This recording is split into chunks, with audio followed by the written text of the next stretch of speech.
প্রিয় শ্রোতা বন্ধুরা নমস্কার, আমি তরুণ। আপনারা সবাই আমার ভালোবাসা নেবেন। আজকে আমি আপনাদেরকে পড়ে শোনাচ্ছি সায়ন্তনী পুততুণ্ডের লেখা একটি গল্প, প্রহরী। বাইরে থেকে প্রাসাদটাকে দেখা মাত্রই একটা গা শিরশিরে অনুভূতি ও বিষণ্ণতা গ্রাস করল পার্থকে। কোনো এক সময় হয়তো রাজমহলটা সৌন্দর্যের শিখরে ছিল, হয়তো এই বিরাট লোহার গেটের সামনে দাঁড়িয়ে থাকতো সুসজ্জিত প্রহরী, হয়তোবা মাঝখানের বাঁধানো রাস্তার দুপাশে রঙিন লাস্যে বর্ণাঢ্য সৌন্দর্যে উপচে পড়ত ফুলের বাগান। বৈভব ও ক্ষমতার কেন্দ্রবিন্দু এই প্রাসাদকে ঘিরে থাকতো কত রং, কত শব্দ, কত কোলাহল। কিন্তু আজ আর কিছু নেই। জমকালো অতীত তার শেষ আলোকিত অধ্যায়টুকুও মুছে দিয়ে গিয়েছে বহু বছর আগে। এখন পড়ে আছে শুধু অন্ধকার আর প্রাচীন পাথরের গায়ে চির ধরে থাকা ভাঙনের ইতিহাস। এখানকার শেষ রাজা বলভদ্র রায় অসম্ভব অত্যাচারী ছিলেন। দুর্দণ্ড প্রতাপ এই মানুষটির কুকীর্তির অন্ত ছিল না। নারীহরণ থেকে শুরু করে প্রজার উপর অত্যাচার, শোষণ, খুন, জখম, এমন কিছু বাকি নেই যা তিনি করেননি। ভীষণ শৌখিনও ছিলেন। তার শখের মধ্যে প্রধান ছিল নারী ও পশু শিকার। বলতে বলতেই মধু জং ধরা লোহার গেটটা সশব্দে খুলে ফেলল। পার্থ সবিস্ময়ে লক্ষ্য করল কয়েকশো বছরের পুরনো গেটে জং ধরলেও কোথাও ভাঙেনি। খুলতেও কোনো রকম সমস্যা হলো না। শুধু একটা অদ্ভুত ভুতুড়ের শব্দে ক্যাঁচ করে প্রতিবাদ করে উঠল। সে আপন মনেই বিড়বিড় করে বলল, সব ভুতুড়ে বাড়ির দরজারই এক হাল, কেউ যে কেন এই গেটগুলোয় তেল দেয় না। মধু কথাটা শুনে আপন মনেই হাসল। এ বাড়িতে লোক কোথায় যে গেটে তেল দেবে? থাকার মধ্যে আছে রাজাদের এক বৃদ্ধ বংশধর, তাকে একরকম পঙ্গুই বলা যায়। হাঁটা চলা করতে পারেন না, একটা হুইল চেয়ারই সম্বল। আর আছে তার বিশ্বস্ত সঙ্গী গোপাল, সে সবসময় তার রাজাবাবুকে সামলাতে ব্যস্ত। মেজাজি রাজাকে তেল দিতে দিতেই তার বোধহয় তেলের ভাণ্ডার শেষ হয়ে যায়। গেটে আর তেল দেবে কোথা থেকে?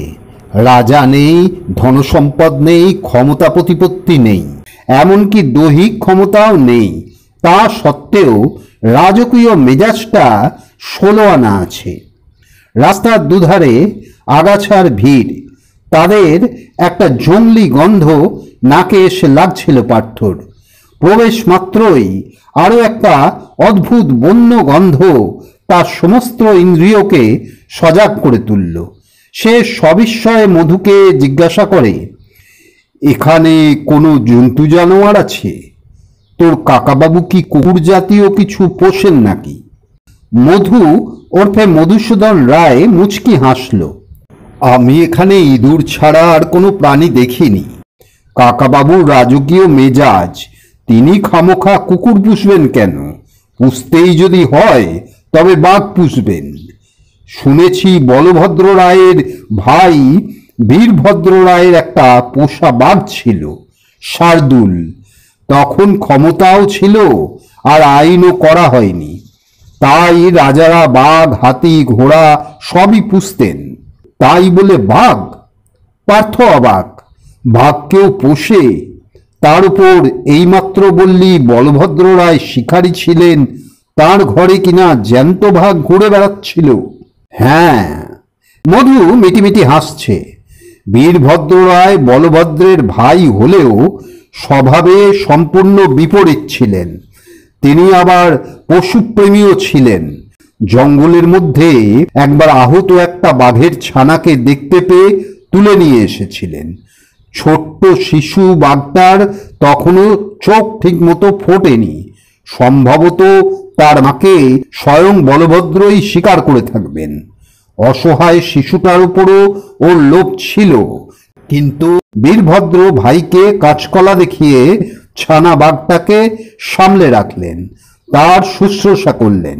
সেই ছোট্ট বাঘ বড় হয়ে প্রায় 260 কেজির রয়্যাল বেঙ্গল টাইগার শার্দুল হলো। বীরভদ্রের খুব আদরের পোষ্য ছিল। ওরা কথা বলতে বলতেই মহলের দিকে বেশ খানিকটা এগিয়ে গিয়েছিল। লোহার গেট থেকে মূল মহল একটু দূরত্বে। তার আগে বেশ কিছু ধ্বংসস্তূপ রয়েছে। মধু জানায় ওগুলো প্রাসাদের কর্মীদের থাকার জায়গা ছিল। এখন শুধু কিছু ভাঙা পাথরের অবশিষ্টাংশ ছাড়া কিছুই নেই। এই গোটা ধ্বংসস্তূপটাই মধুদের সম্পত্তি। বর্তমানে যিনি এখানে বাস করেন তিনি বলভদ্র রায়ের বংশধর। মধু তাকে কাকাবাবু বলে ডাকে। কাকাবাবু অবিবাহিত, তার কোনো ওয়ারিশ নেই। তার অবর্তমানে এই গোটা মহল ও সংলগ্ন জমি বীরভদ্র রায়ের উত্তরপুরুষ হওয়ার দৌলতে মধুই পাবে। সেই মর্মেই পাকাপাকি উইল করার জন্য ওকে ডেকে পাঠিয়েছেন ভদ্রলোক। কিন্তু মহলটার অভিশপ্ত হবার কথা কি বলছিলি? মধু যেন একটু থমকালো, তারপর ইতস্তত করে বলল, যদিও আমি অভিশাপটা বিশেষ মানি না, তবে শুনেছি এই মহলের ওপর একটা অভিশাপ আছে। বলভদ্র অত্যন্ত নার্সিসিস্ট ছিলেন। তাকে একটু নার্ভাস দেখালো। আসলে তিনি এমনই মানুষ ছিলেন যিনি পৃথিবীতে কাউকে ভালোবাসতেন না, বিশ্বাস করতেন না, একমাত্র ভালোবাসতেন নিজেকে। আর তার ঐকান্তিক ভালোবাসা ছিল এই রাজপ্রাসাদের প্রতি। এই মহলটার উপর এক ভয়ানক অবসেশন ছিল ওর। ওর নিজের ভাই বীরভদ্র সাধারণ মানুষের কাছে তুমুল জনপ্রিয় ছিলেন। প্রজারা তাকে শ্রদ্ধা করত। তা ওর গাত্রদহের কারণ ছিল। তিনি ভয় পেতেন হয়তো কোনোদিন বীরভদ্রকেই প্রজারা নিজেদের রাজা বলে মেনে নেবে। তারা বিদ্রোহ করতে পারে, অথবা বীরভদ্রই প্রজাদের ফুসলিয়ে তাদের সঙ্গে ষড়যন্ত্র করে তাকে হত্যা করে নিজেই সিংহাসনে বসতে পারেন। এই রাজপাট অন্য কারো হাতে চলে যাবে তা কিছুতেই সহ্য করতে পারলেন না বীরভদ্র। নেহাতি মিথ্যে সন্দেহের বশে ষড়যন্ত্রের ভয়ে নিজের ভাইকেই এক রাতে খুন করে বসলেন। শুধু সেখানেই থামলেন না, বীরভদ্রের জ্যেষ্ঠ পুত্র দর্পনারায়ণ রায়কেও তরোয়াল দিয়ে কুপিয়ে কুপিয়ে মারলেন। বীরভদ্রের স্ত্রী সুমতি ও কনিষ্ঠ পুত্র কন্দর্পনারায়ণেরও হয়তো একই গতি হতো। কিন্তু বাদ সাধল বীরভদ্রের পোষা বাঘ শার্দুল। সে চোখের সামনে নিজের প্রভুকে মরতে দেখেছিল। শিকলে আটকে থাকার দরুন তখন কিছু করে উঠতে পারেনি। তবে একটা শক্তিশালী বাঘের রাগ আর তেজের কাছে লোহার শিকল কতক্ষণ টেকে? সে কিছুক্ষণের মধ্যেই শিকল ছিঁড়ে গর্জন করে লাফিয়ে পড়ল বলভদ্রের উপর। সেই সুযোগে জীবিত সন্তানকে নিয়ে কোনো রকমে রাজমহল ছেড়ে পালিয়ে গিয়ে প্রাণে বাঁচলেন সুমতি। সন্তান হারানোর শোকে রাগে অক্ষম প্রতিশোধ স্পৃহায় তিনি বলভদ্রকে অভিশাপ দিলেন। যে রাজপাট, যে সিংহাসন, যে রাজমহলের উপর বলভদ্রের এত লোভ, এত আকর্ষণ, সেই আকর্ষণ কোনোদিন তাকে মুক্তি দেবে না। মৃত্যুর পরও তার অতৃপ্ত আত্মা এই রাজমহলেই বন্দী থাকবে। চোখের সামনে সাধের রাজত্ব ও রাজমহলের সর্বনাশ দেখবেন, কিন্তু কোনো মতেই তার উদ্ধার হবে না। পার্থ প্রায় দম বন্ধ করে গল্প শুনছিল। এবার উত্তেজিত স্বরে বলল, শার্দুলের কি হলো? বলভদ্র কি তাকে মেরে ফেলেছিলেন? এর পরের ঘটনা আর জানা যায় না। মধু একটা গভীর শ্বাস টানে। শুধু এইটুকু বলতে পারি, পরদিন শার্দুল ও বলভদ্র কাউকেই দেখা যায়নি। স্থানীয় প্রজারা সেরাতে মহলের ভেতর থেকে ভেসে আসা বাঘের হাড় হিম করে দেওয়া ভয়ঙ্কর গর্জন শুনেছিল। শোনা গিয়েছিল সম্মিলিত কণ্ঠের ভয়ার্ত চিৎকারও। কিন্তু সে রাতের পর থেকে শার্দুল ও বলভদ্র দুজনেই যেন হাওয়ায় মিলিয়ে গেল। আর কোনোদিন তাদের দেখা যায়নি। যা বাবা, পার্থ যেন আরো বেশি কিছু শোনার অপেক্ষায় ছিল। এবার একটু হতাশ হয়ে বলল, গল্পের আসল পর্বটাই তো মিসিং। ওরা ততক্ষণে মহলের একেবারে সামনে এসে পড়েছে।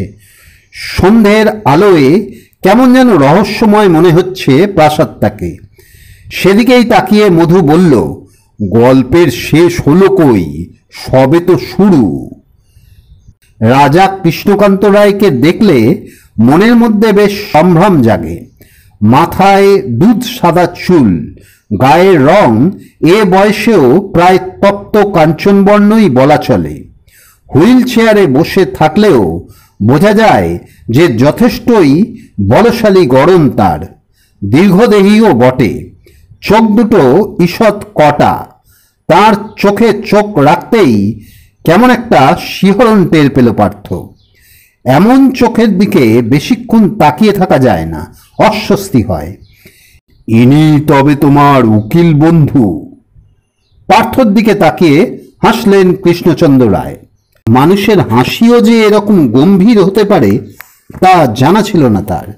সে কি বলবে বুঝতে না পেরে মধুর দিকে তাকায়। মধু সসম্ভ্রমে বলল, হ্যাঁ কাকাবাবু, ওই আমার বিজনেসের লিগাল দিকটা দেখে। ব্যক্তিগতভাবে আমার খুব ভালো বন্ধুও বটে। উকিল এনে ভালোই করেছ। বৃদ্ধ মানুষটি গম্ভীর এবং শান্ত কণ্ঠে বললেন, তা তোমার এই বন্ধুটি ওকালতির পাশাপাশি বডিগার্ডের কাজটাও জানে তো? এমন উদ্ভট প্রশ্নের জবাব কি দেবে তা ওরা দুজনেই ভেবে পেল না। পার্থ একটু উৎসুক হয়ে জানতে চায়, বডিগার্ড কেন? কৃষ্ণচন্দ্র রায়ের মুখে একটা মিষ্টি ও ততোধিক মিষ্টিক হাসি ফুটে ওঠে। সে কি মধুসূদন তোমায় কিছু বলেনি? মধু নিজেও যথেষ্ট কনফিউজড হয়ে কৃষ্ণচন্দ্রের দিকে তাকিয়ে আছে। ভদ্রলোক ওদের দুজনেরই অবস্থা লক্ষ্য করে একটা দীর্ঘশ্বাস ফেললেন। আসলে এই প্রাসাদটা কিছুতেই অন্যের হাতে যেতে চায় না। বলভদ্র রায়ের অভিশাপের কথা নিশ্চয় শুনেছ তোমরা। আপনি অভিশাপের কথা বিশ্বাস করেন কাকাবাবু? মধুর প্রশ্নটা শুনে কিছুক্ষণ চুপ করে থেকে বললেন তিনি, বিশ্বাস অবিশ্বাসের প্রশ্ন নয়, কিন্তু যতবার এ মহল হস্তান্তরিত করার সুযোগ এসেছে ততবারই কিছু না কিছু দুর্ঘটনা ঘটেছে। দেখতেই পাচ্ছ আমি একা মানুষ, এত ক্ষমতা বা অর্থও নেই যে এই পুরো বাড়ির সংস্কার করব।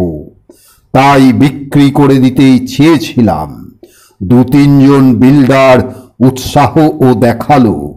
তারা বাড়িতে এসে বেশ কিছুক্ষণ থাকলো, কিন্তু কিন্তু পার্থ কৌতূহলী। কৃষ্ণকান্তের চোখে কেমন একটা যেন ভয়ের ছায়া পড়ল। তিনি কিছু বলতে গিয়েও যেন বলতে পারলেন না, বরং নিজেকে সামলে নিয়ে রাজকীয় গাম্ভীর্যে বললেন, সেসব কথা পরে হবে। তোমরা অনেকটা জার্নি করে এসেছ, নিশ্চয়ই খিদেও পেয়েছে। গোপাল গোপাল এতক্ষণ প্রভুর পেছনে পাথরের মূর্তির মতো দাঁড়িয়েছিল।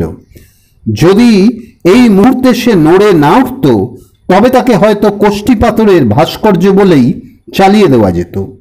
বাঁশের মতো লম্বা, অন্ধকারের মতো কালো লোকটার ঝকঝকে সাদা চোখ দুটো আচমকা দেখলে পাথরের বলে মনে হবে।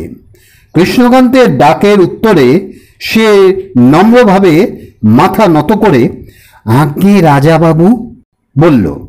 বলেই সে প্রাসাদের দিকে ফিরল। আসুন কুমার। বাইরে থেকে যতখানি ভগ্নস্তূপ মনে হয়, মহলের ভেতরের অবস্থাটা কিন্তু ততটাও খারাপ নয়। কৃষ্ণকান্ত বা তার পূর্বসূরীরা পুরো প্রাসাদটা রক্ষণাবেক্ষণ করতে পারেননি ঠিকই, তবে যতটুকু হয়েছে ততটুকু যথেষ্টই বাসযোগ্য করে রেখেছেন। পাথরের প্রাসাদ এখনো অতীতের গৌরব কিছুটা হলেও ধরে রেখেছে। ওরা গোপালের পেছন পেছন যত মহলের ভেতরের দিকে যাচ্ছে ততই বিস্মিত হচ্ছে। কি বিরাট বিরাট সব ঘর, এবং এখনো যথেষ্ট সুসজ্জিত। ওরা ছোট ছোট ফ্ল্যাটে থেকে অভ্যস্ত। প্রাসাদের বিশালত্ব সম্পর্কে কোনো ধারণাই ছিল না। প্রায় দোতলা সমান উচ্চতায় পাথুরে ছাদ এখনো কারুকার্য খচিত, যদিও সূক্ষ্ম কারুকাজ ম্লান হয়ে এসেছে। তা সত্ত্বেও দেখা যায় ঘরের দেওয়ালে বড় বড় ওয়েল পেন্টিং, সম্ভবত সবই বিগত দিনের রাজাদের ছবি। তার মধ্যে একটার দিকে আঙুল তুলে চাপা গলায় বলল মধু, ওই দেখ, উনি বলভদ্র রায়। বলভদ্র রায়ের ছবিটার দিকে তাকাতেই চমকে উঠল পার্থ। বলভদ্র রায়ের চেহারার সঙ্গে কৃষ্ণকান্তের চেহারার অদ্ভুত মিল। অত্যন্ত সুদর্শন রাজার উদ্ধত ভঙ্গিটাই শুধু নেই, আর বয়সটা বেড়ে গিয়েছে। নয়তো হুবহু সেই একই মুখ, একই চোখ। সে মধুকে সে কথা বলতেই যাচ্ছিল, তার আগেই মধু আরেকটি ছবির দিকে ইঙ্গিত করেছে। উনি বীরভদ্র। চমকের পর চমক। বীরভদ্র যে অবিকল মধুসূদন। দাদার মতো শানিত চেহারা না হলেও নম্র চেহারাটার মানুষটিকে দেখলেই ভালো লাগে। মুখখানা হুবহু মধুর মতোই, যেন মধুকে দেখেই চিত্রকর ছবিটা এঁকেছেন। শুধু পরনে রাজবেশ, মাথায় ঝলমলে পাগড়ি। তার পায়ের কাছে বসে আছে প্রভুভক্ত চতুষ্পদ। পার্থ সবিস্ময়ে দেখল একেবারে পোষা বিড়ালের মতো আদুরে ভঙ্গিতে বসে আছে একটা প্রমাণ সাইজের বিরাট বড় রয়্যাল বেঙ্গল টাইগার। কি অদ্ভুত জীবন্ত ছবিটা! মনে হচ্ছে বাঘের চোখ দুটো যেন উপস্থিত অতিথির দিকে তীক্ষ্ণভাবে নিবদ্ধ। বুঝি স্থির দৃষ্টিতে সে মেপে নিচ্ছে ওদের। সুযোগ পেলেই লাফ মেরে ছবির বাইরে চলে আসবে। শার্দুল। মধু বীরভদ্রর পোষ্যটির নাম উচ্চারণ করল। ছবিটা অদ্ভুত না? আমি এর আগেও এখানে বার দুয়েক এসেছি, তখনই ছবিটা দেখেছি। শার্দুলের চোখ দুটো এমনভাবে আঁকা যে ঘরের যে কোনো প্রান্ত থেকে দেখলেই মনে হবে বাঘটা ওদিকেই চেয়ে আছে। শুধু তাই নয়, তোদের দুজনের পূর্বপুরুষের সঙ্গে পার্থকে কথাটা শেষ করতে না দিয়েই সে আবার বলল, জানি আমাদের চেহারার খুব মিল। বলভদ্রের সঙ্গে কাকাবাবুর, বীরভদ্রের সঙ্গে আমার। তুই এর আগে এখানে এসেছিস? হ্যাঁ। মধু মাথা ঝাঁকায়। ছোটবেলায় মা বাবার সঙ্গে একবার, আর বাবার মৃত্যুর খবর দিতে আর একবার। পার্থ কৌতূহলী। তখন এ মহলে কিছু সন্দেহজনক দেখিসনি? না, কারণ এলেও মাত্র কয়েক ঘন্টার জন্যই। আমাদের এখানে রাত্রিবাস বারণ। গোপাল এতক্ষণ চুপচাপ ছিল, এবার আফসোস মাখা গলায় বলে উঠল, সবই শয়তানের খেলা। বড় রাজাবাবুও কখনো এ বাড়িতে এসে দুদণ্ডের বেশি বসেননি। তিনিও তো এই বংশেরই ওয়ারিশ। দুই ভাই যদি মিলেমিশে থাকতে পারত, তবে কি ছোট রাজাবাবুকে এমন একা একা থাকতে হয়? বড় রাজাবাবু বলতে গোপাল সম্ভবত মধুর বাবাকে বোঝালো।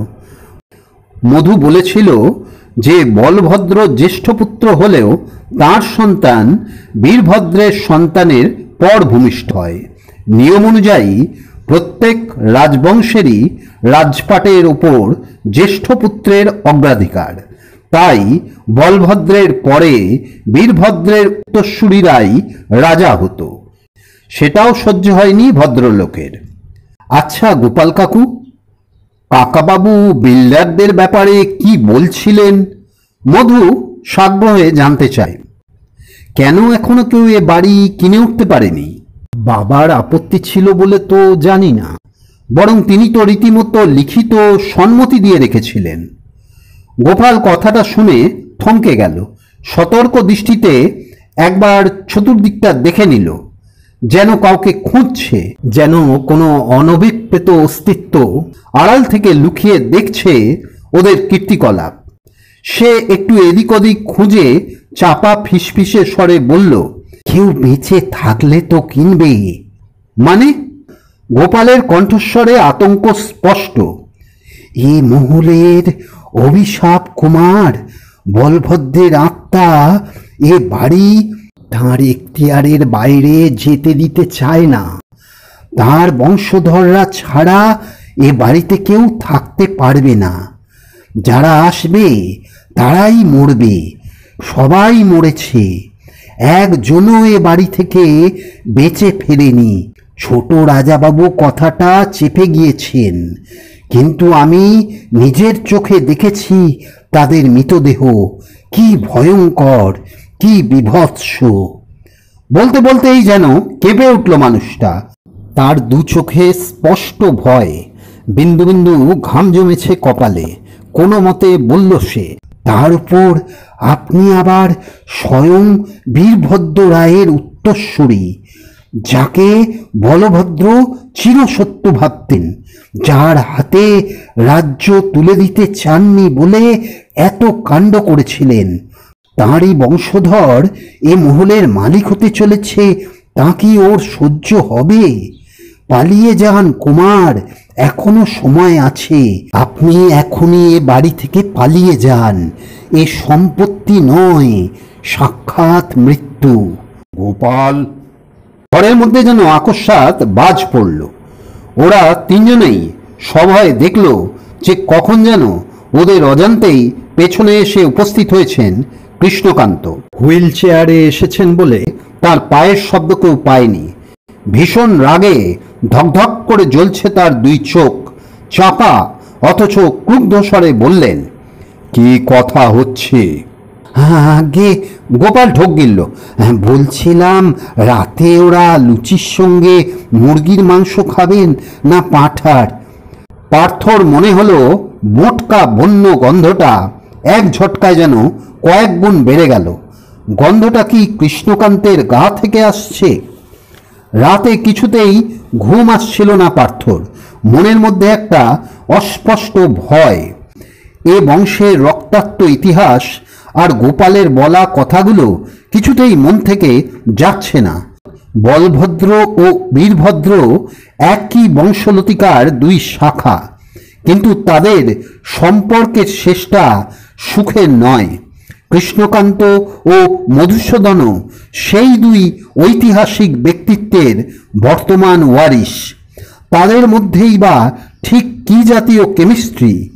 যে সম্পত্তি সাক্ষাৎ মৃত্যুরই অন্য নাম, সে সম্পত্তি নিজের ভাইপোর নামে লিখে দিতে চাইছেন কেন কৃষ্ণকান্ত? সত্যি অভিশাপ মানেন না, না অন্য কিছু? চাপা একটা অস্বস্তি নিয়ে পাশ ফিরল পার্থ। পাশেই অগরে ঘুমিয়ে আছে মধু। এত নিশ্চিন্ত হয়ে কিভাবে ঘুমোচ্ছে কে জানে। এই প্রাসাদের সবকিছুই বড় অস্বস্তিদায়ক। সম্পত্তিটা লোভনীয়, সে বিষয়ে সন্দেহ নেই। প্রাসাদ ও সংলগ্ন জমি মিলিয়ে কোটি কোটি টাকার প্রপার্টি, কিন্তু তার সত্ত্বেও একটা অস্ফুট আশঙ্কা মনের মধ্যে ঘুরে বেড়াচ্ছে। পার্থ নিজেও যথেষ্ট আধুনিক মনস্ক।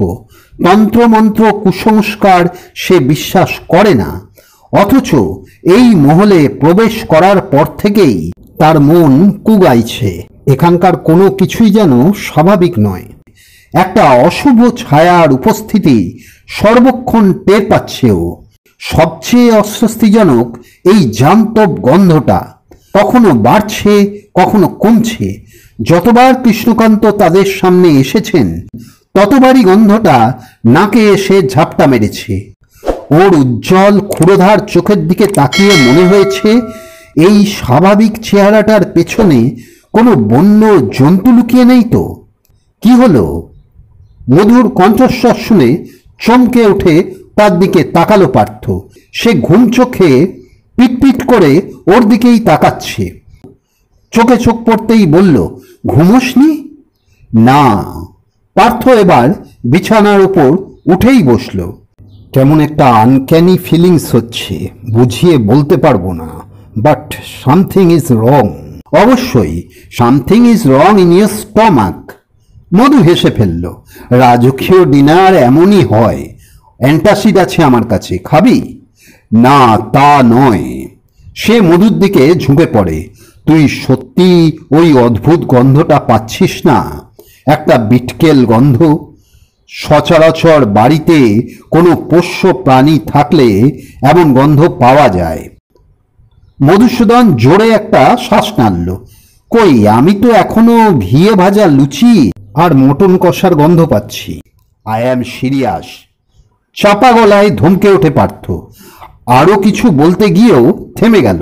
মধ্যরাতে এ কিরকম উদ্ভট ধাতব শব্দ শোনা যাচ্ছে মহলের ভেতরে, যেন তীক্ষ্ণ কিছু একটা কেউ টেনে হিঁচড়ে আনছে বারান্দা দিয়ে। তার সঙ্গে খট খট করে একটা জুতোর শব্দ। কেউ হেঁটে আসছে এদিকেই, কিন্তু কে? এত রাতে শুনতে পাচ্ছিস? উৎকণ্ঠভাবে বলল পার্থ। কেউ আসছে, কেউ আসছে ঠিকই, কিন্তু পায়ের আওয়াজটা ঠিক স্বাভাবিক নয়, যেন কোনো মানুষ অতি কষ্টে হাঁটছে। পায়ের আওয়াজও এলোমেলো। মধুও কয়েক মুহূর্ত চুপ করে শব্দটা শুনল, তারপর বলল, নির্ঘাত গোপাল কাকু নেশা করে মাঝরাতে হাঁটাহাঁটি করছে। নেশা করে হাঁটছে সেটা তো বুঝলাম, পার্থ সবিস্ময়ে বলে, কিন্তু ওই মেটালিক শব্দটা কিসের? লোহার হিল দেওয়া জুতো পড়েছে নাকি? দাঁড়া, দেখছি। সে আর কিছু বলার আগেই মধু বিছানা থেকে নেমে গিয়ে দরজা খুলে উঁকি মারল বাইরের দিকে। প্রথমে অন্ধকারে বাইরে বিশেষ কিছুই দেখতে পেল না, শুধু মনে হলো একটা জমাট অন্ধকার হেঁটে আসছে ওর দিকে। সে অস্তিত্বের কোনো দেহ নেই, স্রেফ এক ভীষণ সর্বগ্রাসী উপস্থিতি। এই প্রথম মুখটা দূর করে উঠল মধুর। একটু কেঁপে গেলেও স্বাভাবিক থাকার আপ্রাণ চেষ্টা করতে করতে বলল, কে? গোপালদা? আধার মাখা ছায়া শরীরটা আস্তে আস্তে এসে দাঁড়ালো ঠিক ওর সামনে। ঘরের ম্লান আলো পিছলে পড়ে মুহূর্তের ভগ্নাংশে তার হাতে কি যেন ঝলকিয়ে উঠল বিদ্যুৎ বেগে। কিন্তু সে আর কিছু বোঝার আগেই কে যেন তাকে পেছন থেকে এক টান মেরে সরিয়ে নিয়েছে। সভয়ে গভীর বিস্ময়ে মধু দেখল একটা শানিত তরোয়াল হাওয়াকে ফালাফালা করে কেটে বেরিয়ে গেল। ভয়ে তার রক্ত হিম। আর একটু হলেই ওই তরোয়াল তার গলার নলি কেটে দুটুকরো করে দিত। কে? কেউ? স্তিমিত আলোয় যা দেখল তাতে নিজের চোখকেই বিশ্বাস হলো না। সামনে রাজবেশে কে দাঁড়িয়ে আছে তরবারি হাতে। কোনো মতে উচ্চারণ করল, বল ভদ্র রায়। তার কথাটা শেষ হতে না হতেই আবার আক্রমণ। মধু যেন বিহ্বল বিস্ময়াহত হয়ে পড়েছিল। শরীর বুঝি অবশ, কণ্ঠস্বর স্খলিত।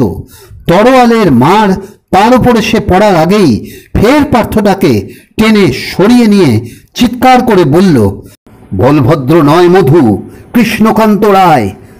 তলোয়ারধারী রাজপুরুষ সজোরে হেসে উঠলেন। তার বাজের মতো তীক্ষ্ণ চোখ দুটোয় স্তিমিত আলো পড়ে ঠিকরে উঠল। গম্ভীর বজ্র নিনাদে বললেন, ধরে ফেলেছ তবে? এরই নাম উকিলি বুদ্ধি। এবার মধুর মাথায় বাজ পড়ে। সে বিস্ময়স্খলিত স্বরে বলে ওঠে, কাকাবাবু আপনি? হ্যাঁ, উনি। পার্থ তীক্ষ্ণ স্বরে বলে, কোনো অভিশাপ নেই মধু, কোনো আত্মা নেই। আছেন শুধু এক ও অদ্বিতীয় বলভদ্র রায়ের সুযোগ্য বংশধর কৃষ্ণকান্ত রায়। এ বলে অভিশাপ নেই। কৃষ্ণকান্তের গলা গোটা মহলে গমগম করে ওঠে। আমার রক্তেই আছে অভিশাপ। এই রাজ রক্ত নিজের ভাইকেই ছাড়েনি, আমি তোকে ছাড়ব? আমার এই মহলে রাজত্ব করবি তুই? কোনোদিন না। কিন্তু এক প্রচণ্ড ধাক্কায় মধু যেন বাকশক্তি রহিত হয়ে পড়েছে। উনি তো হাঁটতে পারেন না, পঙ্গু। পঙ্গু তো তোরা বলিস আমায়। প্রচণ্ড রাগে ফেটে পড়লেন কৃষ্ণকান্ত। আমি বলভদ্র রায়ের উত্তর পুরুষ। সামান্য রোগ আর জরা আমায় চলৎশক্তিহীন করে ফেলবে? ওটা তো আমার ছদ্মবেশ। সবাই ভাবে বেচারা অক্ষম পঙ্গু অসহায় বুড়ো আর কি করতে পারে, কিন্তু গোপাল জানে আমি কি করতে পারি। যে কটা বিল্ডার আমার মহলের দিকে নজর দিয়েছিল সব কটাকে নরকে পাঠিয়েছি আমি, এবার তোকেও পাঠাবো। বলতে বলতেই তড়িৎ বেগে মধুর গলা লক্ষ্য করে তরোয়াল চালালেন তিনি। এবার মধুই কোনো মতে উদ্যত তরবারিকে এড়ালো, তবু ধারালো ইস্পাত ছুঁয়ে গেল তার কাঁধ। মুহূর্তের মধ্যেই রক্তের দাগ স্পষ্ট হলো। কাতরে উঠে বলল সে, কিন্তু কেন? কেন নয়, সজোরে হেসে উঠলেন কৃষ্ণকান্ত। অপ্রকৃতিস্থ তার কণ্ঠস্বর। আমি জানি যে উইল করি আর না করি, আমার অবর্তমানে এই মহল তোরাই ভোগ করবি। আমি তা কেন হতে দেব? এ আমার মহল, এর প্রত্যেকটা ইট আমার পাঁজর। এটা একমাত্র আমারই। আমার বর্তমানে হোক কি অবর্তমানে আর কেউ একে পাবে না। কারো সঙ্গে আমার সম্পত্তি ভাগ করব না। তাই আমার মৃত্যুর পরও আর এর কোনো ওয়ারিস থাকবে না। বলভদ্র সহ্য করেননি, আমি কি করে সহ্য করব যে আমার পরেও এই মহলকে কেউ ছোঁবে, বিশেষ করে তোরা? দাঁতে দাঁত চেপে বললেন তিনি। আমার পূর্বপুরুষকে জ্যান্ত চিবিয়ে খেয়েছিল তোদের পোষা বাঘ শার্দুল, সে কথাই ভুলে যাব? কখনো না, হিসেব দিতেই হবে। পার্থর মনে হলো মোটকা গন্ধটা যেন আবারও কয়েক ধাপ বাড়ল। কৃষ্ণকান্ত এলোমেলো পায়ে এগিয়ে যাচ্ছেন মধুর দিকে। ওর হাতের তরোয়াল লক্ষ্যে স্থির, হাত সামান্য কাঁপছে না। মধুর কাঁধ ইতিমধ্যেই রক্তাক্ত হয়ে উঠেছে। কে জানতো এই আপাত বৃদ্ধ পঙ্গু মানুষটার এত ক্ষমতাও আছে। প্রতিশোধের লোভে, প্রতিহিংসায় তার মুখের প্রতিটি রেখা নিষ্ঠুর হয়ে উঠেছে। সেই একই দৃশ্যের যেন আবার পুনরাবৃত্তি হচ্ছে। কয়েকশো বছর আগে যা হয়েছিল আজও তাই হতে চলেছে। আকস্মাৎ কানের কাছে একটা প্রচণ্ড গর্জন, বুনো গন্ধে ঘর ভরে গেল। মারাত্মক বলশালী কিছু একটা বিদ্যুতের মতো লাফিয়ে পড়ল কৃষ্ণকান্তের ওপর। মধু বিস্ফারিত দৃষ্টিতে দেখল কৃষ্ণকান্তের ওপর কালো হলুদ ডোরাওয়ালা চামড়া মখমলের মতো ঝলসে উঠছে। তার ক্রুদ্ধ গর্জনে কানের কাছে যেন কয়েকশো বাজ পড়ল। নিষ্ঠুর শানিত দাঁত তখন চেপে ধরেছে কৃষ্ণকান্তের টুটি। কৃষ্ণকান্ত পাগলের মতো তরোয়াল চালিয়ে যাচ্ছেন, কিন্তু ক্রুদ্ধ শার্দুল তাকে ছাড়ছে না। ধারালো খাওয়ায় ছিঁড়ে খুঁড়ে একসা করছে। মুহূর্তের মধ্যে শোনা গেল বাঘের ভয়াল গর্জন ও কৃষ্ণকান্তের মরণ আর্তনাদ। মধুর কি যেন হলো, সে অসহায়ের মতো হাত বাড়িয়ে ডেকে ওঠে, শার্দুল! তার হাতের তলায় মখমলি স্পর্শ। কে যেন ভিজে জিভ দিয়ে সস্নেহে কেটে দিল তার রক্তাক্ত কাঁধ। অজ্ঞান হয়ে যাওয়ার আগে মধু অনুভব করলো চারটে ভারী পা তাকে ঘিরে ঘুরে বেড়াচ্ছে, পাহারা দিচ্ছে। মানুষ চিরকালই মনুষ্যত্ব ভুলেছে, কিন্তু বিশ্বস্ত প্রহরী তার কর্তব্য ভুলেনি, মৃত্যুর পরেও না। শেষ হল সায়ন্তনী পুততুণ্ডের লেখা গল্প প্রহরী। গল্পটি পাঠ করে শোনালাম আমি তরুণ। গল্পটি আপনাদের কেমন লাগলো আপনারা কমেন্টে জানাবেন এবং আমাদের চ্যানেলটি সাবস্ক্রাইব করে পাশে থাকবেন। ধন্যবাদ।